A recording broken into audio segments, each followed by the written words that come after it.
마태복음 7장 같이 강독을 합니다. 마태복음 7장 역시 5, 6, 7, 8장까지가 주님의 팔복 강화입니다. 그래서 7장에서는 이제 비판하지 말라는 거 있고, 그 다음에 뭐 열매, 거짓 선지자 조심하라 이런 내용들이 쭉 있는데요. 정말 주옥과 같지 않습니까? 구약에서는 전혀 맛볼 수 없는 아주 직선적이고 직설적이고, 그냥 세상 사람들이 볼 때는 이성으로 이해할 수 없어서 도저히 믿는 무리 안에 들어오지 못하는데, 하나님이 주신 은혜로 저희들은 어떻게 이게 믿어져 가지고 이 마태복음 5장에서 8장을 보면요, 너무너무 아름답습니다. 우리가 못 지켜서 그렇지 뭘 심오하게 찢어고 캐고 골수와 관절을 쪼개고 그렇지 않아도 다 이해가는 말씀이거든요. 7장 1절 비판을 받지 아니하려거든 비판하지 말라. 아주 직선적입니다. 너희가 비판하는 그 비판으로 너희가 비판을 받을 것이요 너희가 헤아리는 그 헤아림으로 너희가 헤아림을 받을 것이니라. 자, 여기에서 우리가 한 가지 조심해야 될 게 있는데요. 여기 지금 비판이라는 게 있습니다. 그래서 비판하지 말라. 그래서 무조건 다른 사람에 대해서 어떻게 간섭하는 걸, 그런 거를 하지 마라, 그런 뜻을 알아듣는데 이거 그 뜻이 아닙니다. 이 비판은 이제 영어로 하면 judge예요. 정죄하지 마, 판단하지 마, 네가 선악간에 판단하라고 하지 마, 그리고 그 사람에 대해서 나쁜 점을 드러내지 마, 이런 뜻이지, 이것이 무슨 우리가 그 비평하는 거 있죠.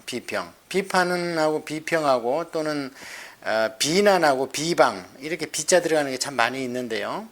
여기서 비판을 받지 아니하려거든 비판하지 말라, 이것은 지금 정죄하지 말라는 것이지 우리가 비평하지 말라는 거 아닙니다. 비평은 해야 됩니다. 예를 들어서 다른 사람이 교리를 엉뚱한 걸 가지고 왔는데 그것도 비판을 안 하고 정죄 안 하려고 그냥 참고 있으면 안 돼요. 그거는 비평해야 돼요. 그건 이제 criticism, criticize 이렇게 얘기하는데요. 비평이 없으면 발전이 없습니다. 그래서 사도 바울도 다소간에 서로 좀 교리나 이런 문제를 가지고 다투고 이단을 가리고 시비를 가려내야 된다. 그래야지 옳은 것이 드러난다. 이렇게 말씀을 합니다.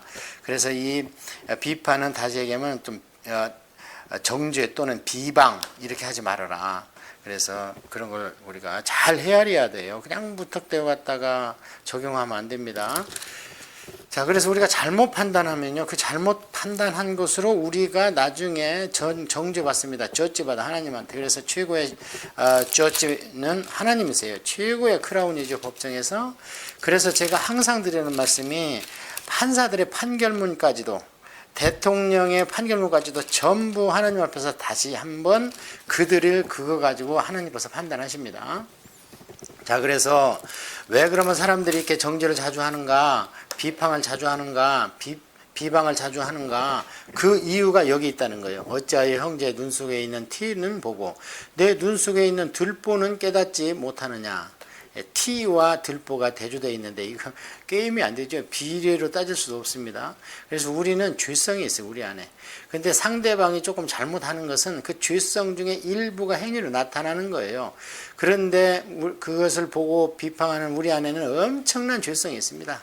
상대방도 엄청난 죄성이 있지만 지금 비판의 대상이 되는 것은 극히 일부인데, 그걸 가지고 그 사람을 다 판단하고 네 죄성의 눈으로 그걸 보느냐. 보라, 내 눈 속에 있는 들보가 있는데 어찌하여 형제의 말하기를 나로 내 눈 속에 있는 티를 빼게 하라 하겠느냐. 의식하는 자여, 먼저 내 눈 속에서 들보를 빼어라. 그 후에야 밝히 보고 형제의 눈 속에서 티를 빼리라.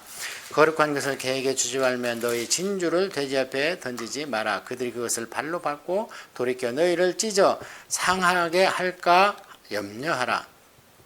여기 이제 성경에 가끔 보면은 그 절 앞에 동글베이 쳐진 게 있어요.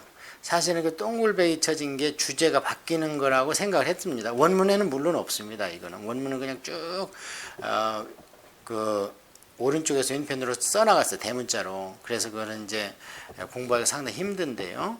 여기에 동글베이가 있지만 사실은 위에하고 같이 우리가 봐야 되는 거예요. 그래서 잘못하면은 개나 또는 돼지에게 거룩한 것을 줄 수가 있는 것이니까 먼저 네가 밝히 보고 먼저 죄를 깨닫고 거듭나고 그 다음에 예수 그리스도의 마음과 눈으로 볼 줄 알아야 된다. 그래야지 되는 것이지 그냥 마구 아무리 좋은 거라도 던져주면 안 된다. 그러면서 깨닫지 못하느냐 해서 깨달으면 끝나버리는 거예요, 사실은. 그래서 우리는 씨 뿌리는 비유로 깨닫다는 단어가 굉장히 중요합니다. 그래서 우리는 깨닫는 것을 그냥 아는 것으로 생각하는데요. 이게 본래적 의미는 뭐냐면 깊은 속 아래 것까지 밝히 알아낸다는 뜻입니다. 깨닫는 것이. 그러니까 우리가 보통 깨닫는다 할 때 머리가 끄덕끄덕, 그건 깨닫는 게 아니에요. 깊은 속, 그 의미의 깊은 속까지 어디서? 내 깊은 속에서까지 알아내야 돼요. 마음으로. 그래서 이 우리 주님의 이런 말씀들을 개나 돼지한테 좀 이방인들 아직 거듭나지 못한 사람들이거든요. 그들은 무엇을 원하느냐면요. 먹을 거 원합니다. 입을 거 원합니다. 그래서 우리의 복음 메시지를 주면은요. 그 필요 없다는 거예요. 차라리 이런 거 좀 주지 마라 그래요. 그것을 마치 개나 돼지한테 진주를 주면 개들이 그냥 먹는 것만 좋아하니까 콱 깨물다 이빨이 나가니까 막 승질내고 준 사람을 가서 물어 뜯는다는 겁니다. 모르니까 진주를. 그래서 우리 말씀은 진주고 개 돼지는 이방인이고 우리가 그렇게 이것을 적용하면 되겠고요. 그 다음에 이제 구하라 그리하면 너희에게 주실 것이요 찾으라 그리하면 찾아낼 것이요 문을 두드리라 그리하면 너희에게 열릴 것이니 구하는 이마다 받을 것이요 찾는 이가 찾아낼 것이요 두드리는 이에게 열릴 것이니라.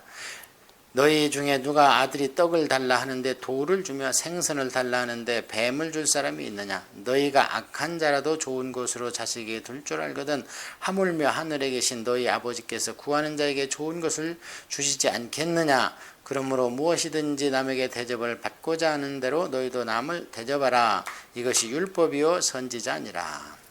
여기에서 이제 우리가 이것을 기도의 불문율이다 이렇게 막 이게 몇 번이냐면요. 거의 6번 구하라 주실 것이다. 찾으라 찾을 것이다. 두드려라 열릴 것이다. 그리고 또 그걸 반복하는데 여기에 보면 결론은 왜 그러느냐. 좋은 것을 구하라는 거예요. 하나님한테. 근데 이게 이제 거기다 써놓으세요. 누가복음 11장 13절에 이 똑같은 구절이 나오죠.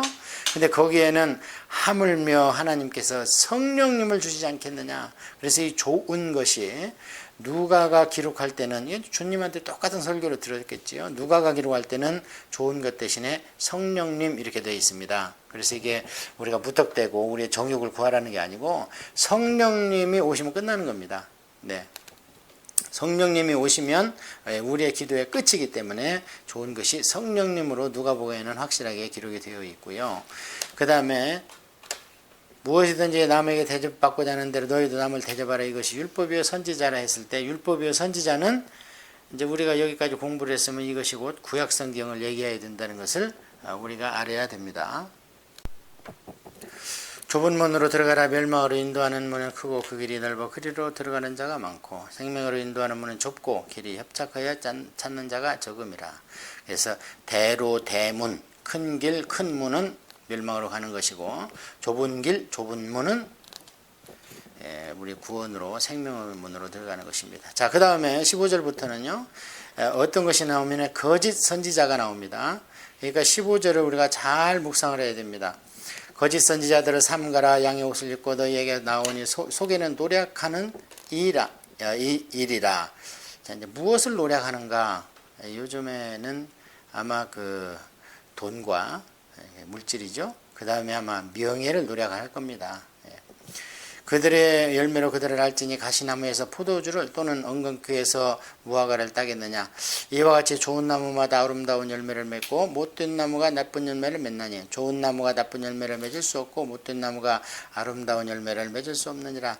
아름다운 열매를 맺지 않은 나무마다 찍혀 불에 던지우느니라. 이러므로 그들의 열매로 그들을 알리라. 이렇게 해서 원칙적인 것을 기록을 해 놓은 뒤에 이어집니다. 동글베이가 없습니다. 여기 계속 이게 지금 주님이 한 번에 끝낸 설교니까 끝까지 읽어보고 설명을 해야 되겠죠. 이러므로 그들의 열매로 그들을 알리라. 나더러 주여 주여 하는 자마다 천국에 들어갈 것이 아니요 다만 하늘에 계신 내 아버지의 뜻대로 행하는 자라야 들어가니라. 그날에 많은 사람이 나더러 이르되 주여 주여 우리가 주의 이름으로 선지자 노릇을 하며 주의 이름으로 귀신을 쫓아내며 주의 이름으로 많은 권능을 행하지 아니하였나이까 하리니. 그때에 내가 그들에게 밝히 말하되 내가 너희를 도무지 알지 못하니 불법을 행하는 자들아 내게서 떠나가라 하리라.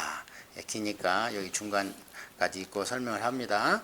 자, 이 지금 주제는요 거짓 선지자입니다. 거짓 선지자는 천국에 못 간다는 것을 주님이 말씀하시는 거예요. 그래서 거짓 선지자에게 다소간에 처음에 속을 수 있어요. 그런데 열매가 나타나면 얼른 떠나야 됩니다. 거기서. 그런데 열매가 나타나는데도 우리 목사님이라고 그러면서 막 데모를 하고 법원에 가서 데모를 하고 뭐 방송국에 가서 데모를 하고 참 어처구니 없는 일이 너무 많이 벌어져요. 왜냐하면 열매가 나타났잖아요. 열매가. 지금 노략질하는 것이 열매가 나타났잖아요. 근데 이제 자기가 선택한 걸 놓기 싫어서 그러는 것 같은데 거기서 빨리 돌아서야 됩니다. 자, 그런데 이런 사람들이 지금 나쁜 열매 맺고 천국에 못 가는 사람들이 누구냐면요. 이 착하고 순한 평신도가 아닙니다. 누구냐? 그날에 많은 사람들이 주여 우리가 선지자 노릇을 했다는 거예요. 주의 이름으로. 그러니까 예수 그리스도의 이름으로 귀신도 쫓고 예수 그리스도의 이름으로 권능도 나타내고 예수 그리스도의 이름으로 치유도 막 이렇게 했다는 거예요. 그러니까 이게 평신도가 아니잖아요. 지금. 저는 목사라도 아무리 다 해주고 싶죠. 그래도 이런 은사가 없어가지고 못해서 안타까운데 하물며 평신도겠습니까 이게. 그러니까 이런 거는 지금 사실은 들으면서 목사들이 정신을 바짝 차려야 돼요. 지금 여기서 주님 말씀하시는 것은 선지자 노릇하는 사람들입니다. 그런데 그때 내가 그들에게 뭐라고 그러냐면요. 불법을 행하는 자들아 내게 떠나가라. 그러면 이제 이것을 너무 말씀 위주로 나가는 교단에서는 그러니까 귀신도 쫓아내지 말고 권능도 행하지 말고 이건 다 끝났어 옛날에 그 얘기가 아니죠. 이 불법을 행하는 자들은 뭐냐면 지금 앞에 거짓 선지자들 그래서 노략질하는 자들이라는 거예요. 예수 그리스도의 이름으로. 그럼 여기서 우리가 이상한 이해할 수 없는 일이 벌어지는데 그럼 어떻게 그런 거짓 선지자한테 권능이 나타나고 병고침이 나타나고 귀신을 쫓아내고 이런 일이 있겠는가? 있을 수 있죠. 왜 있을 수가 있는가? 지금 이 말을 듣고 이 사람들의 그 선포하는 말이나 권능 행사하는 것을 보고 믿을 사람이 있습니다. 주님의 예정된 생명책에 기록된 자가 있어요. 그런데 선하고 착한 사람들이 가서 했으면 좋겠는데 너무 사람들 없으니까 주님께서 할 수 없이 이들을 들어 쓰는 겁니다.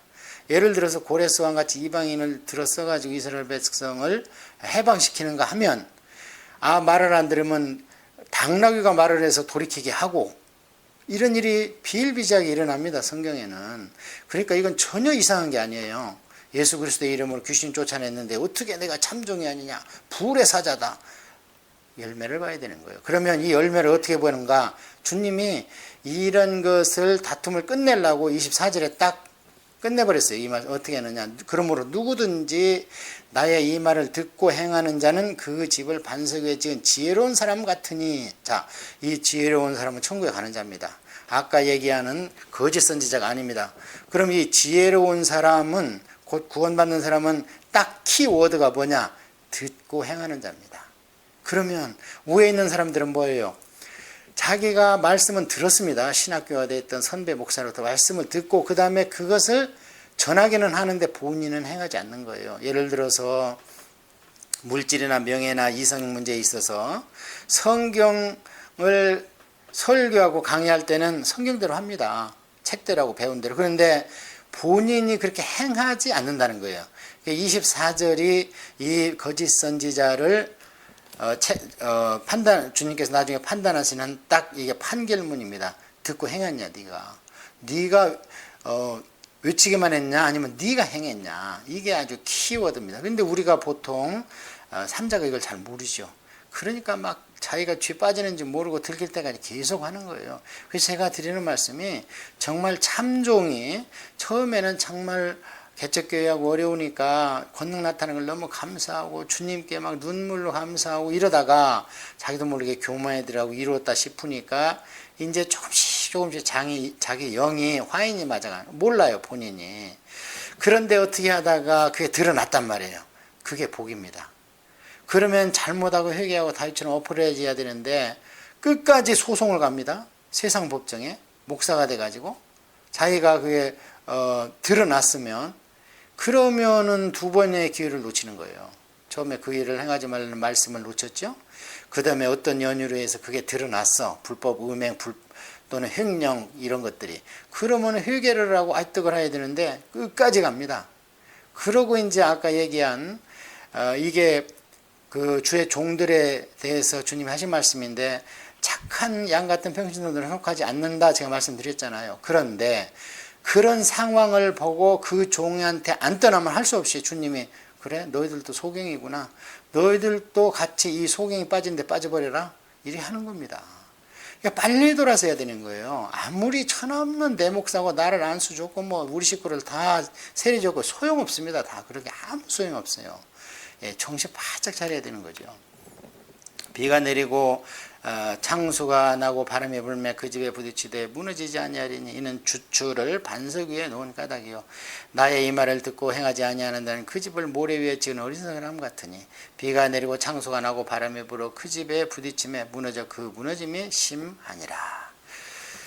그 다음에 예수님께서 이 말씀을 마치시며 무리들이 그의 가르치심에 놀라니 이는 그 가르치시는 것이 권능 있는 자와 같고 그들의 서기관과 같지 아니함이로라. 이게 오늘날 우리 평신도가 마음에 새겨야 될 말씀이에요. 무슨 얘기냐면 예수님이 지금 가르치시는 것이 그 전에 있던 서기관이나 바리새인이나 목사나 전도사나 강도사 같지 않다는 거예요. 왜? 그냥 자기 지위고하를 막론하고 말씀대로 그냥 선포해버리는 거예요. 그러면 그 서기관이나 바리새인이나 오늘날 목사나 강도사나 불법을 행하는 사람들은 어떻게 했어요? 자기 불법에 대해서는 담대하게 설교 못합니다. 예, 양심이 있기 때문에. 그러고 지금 자기 회중에 자기 불법에 가담한 자가 있을 수도 있어요. 그러니까 담대하게 못합니다. 그래서 예수님은 선하시고 깨끗하시기 때문에 이렇게 권위인나 같이 담대하는 거예요. 그러니까 여러분의 교회나 또는 영적 지도자들이 말씀이 조금 희미해지고 이상하다 그리고 소문이 들린다 그러면 반드시 유심히 봐야 됩니다. 서치해서 서치라이트를 켜고 그래서 우리가 살아야 될 거 아닙니까? 우리가 누구를 사람을 이롭게 하기 위해서 이 땅에 보내진 게 아니잖아요. 그래서 우리가 불법을 행하고 뭐 이렇게 하는 사람들은 성령님의 은사로 도구로 그렇게 쓰임을 받을 수 있지만 그것이 곧 성령님의 열매와 연결되지는 않습니다. 그래서 저는 개인적으로는 은사보다는 차라리 열매를 원합니다. 열매는 성숙이고 은사는 잠시 잠깐 하나님이 주시는 거니까. 그래서 우리 7장을 그냥 여러 번 읽은 분들도 통독한 분들도 많이 있겠지만 이렇게 우리가 한자 한자 살펴가면서 주님의 이 시대를 향한 말씀을 같이 한번 묵상을 했습니다.